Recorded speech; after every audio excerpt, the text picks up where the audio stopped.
We want justice. Rapist. No hiding. They called him a rapist, tied him to a tree for 3 days. But what no one knew, Tobenna was completely innocent, and the only way she could live was if he forgave her. In the quiet village of Obia, there lived a young man named Tobenna. His skin shone like the evening sun. His eyes were bright and his smile could melt any heart. But he was not just handsome, he was kind. He helped old men carry firewood, fetched water for old women, and even taught little children how to read. Many girls in Obia loved him. They would cook sweet soup for him, wash his clothes, and laugh at all his jokes. But Tobenna did not notice any of them in a special way. He was always busy working on his farm or helping someone in need. One girl, Ada, the proud and beautiful daughter of Chief Aku, liked Tobenna more than anyone else. She waited for him to ask her to be his wife, but days turned to weeks, weeks to months, and Tobenna said nothing. Ada grew angry. If Tobenna will not be mine, she whispered to herself, then no other woman will have him. She began to plan something wicked, something that would change everything in Obia.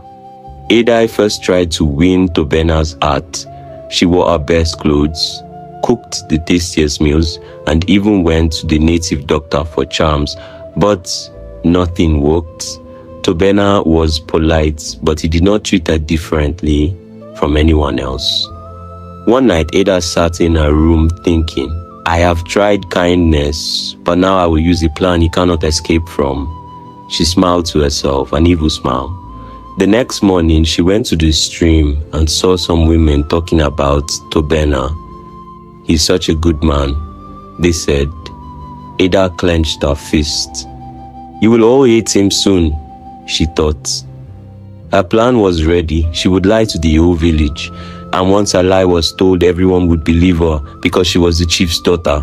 The sun was still rising when a loud scream came from Chief Aku's compound.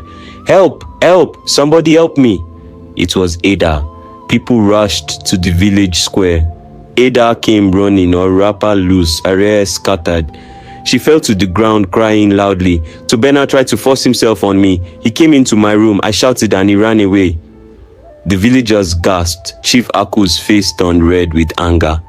Tobenna, come here now, he roared. Tobenna was confused.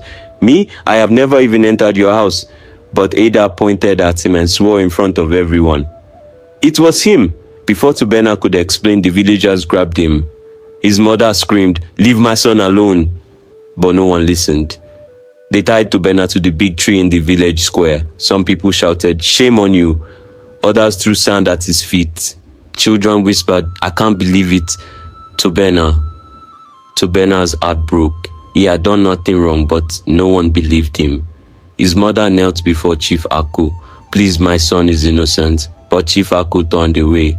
For 2 days, Tobenna was tied there. He could not sleep, and he had no food except the little water his mother managed to bring him. But on the 3rd day, something strange happened. Something that made the whole village start talking. Ada woke up feeling weak.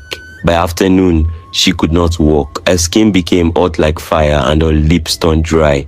Chief Aku called herbalists from far and near, but no one could heal her. She will die if nothing is done, one herbalist said. Chief Aku was afraid. My only daughter cannot die, he cried. He ran to the chief priest for help. The chief priest closed his eyes and spoke slowly.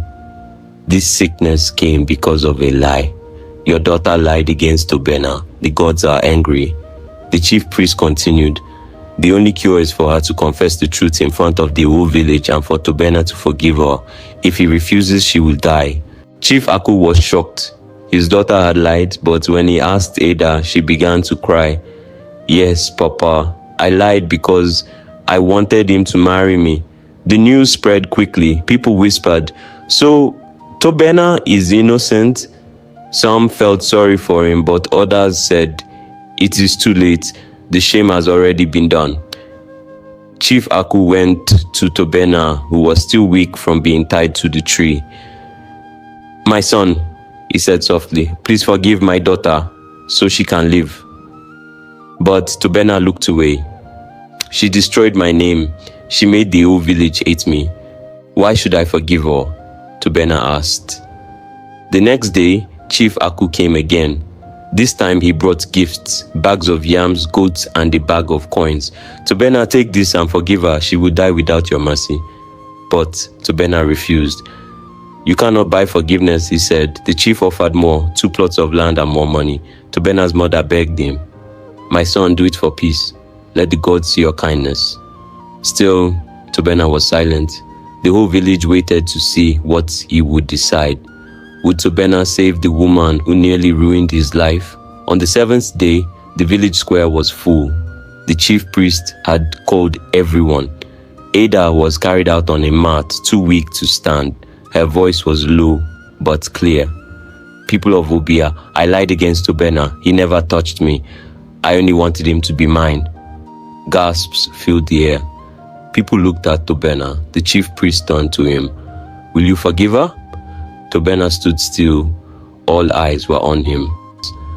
Tobenna looked at Ada. She was crying, her face pale. He thought of all the pain she had caused him. Part of him wanted to walk away, but he remembered his mother's words. Kindness will always lift you higher.